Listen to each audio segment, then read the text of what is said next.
May isa akong friend, tatanong siya sa akin kung bakit ko daw hindi siya sinusuportahan sa mga vlog niya. Bakit daw hindi ako nagla-like, nag-share. Hindi kasi ganun din siya eh. Ang gusto niya kasi, siya lang yung suportahan. Pero kung ako naman naghanap ng suporta sa kanya, wala siya suporta.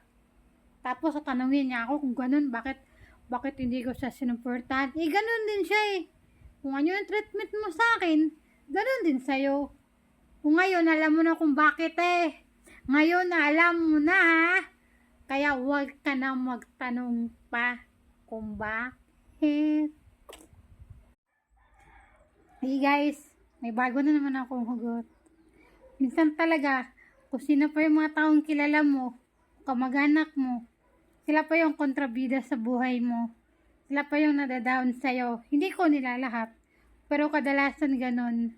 Buti pa yung ibang tao, hindi ganun. Sinusuportahan ka. May iba kasing tao na hindi sila masaya kung ano yung gusto mo. Ang daming opinion. Tapos minsan nakakasakit pa yung opinion. Kaya minsan, kung may gusto ka, kung gusto kang pangarap o gawin, mas mabuti pang sa'yo na lang. Kasi at least, walang nangialam. Diba? At least Lord lang yung nakakaalam kung ano yung gusto mo. Kasi kung share ng iba, ang daming opinion, ang daming sat-sat. Tapos, wala ka namang mapapala, diba? Bakit kaya? Mauna nero ng problema. Pag uman kagimo no photographer, kasi na mga pictures, pagkatapos nakaituyo na po sa yaha, dili naka-replyan. Sama na, wey. Himo ko ng photographer, tapos may tatanong ako sa'yo, tapos ganon, isisin mo ako.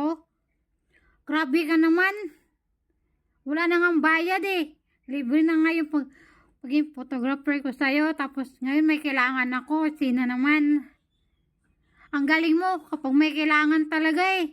Ang galing-galing nyo guys. Asan ang hustisya dito? Grabe to, importante yung tanong ko. Tapos kayo kapag may tanong, uy na, send ko kaagad.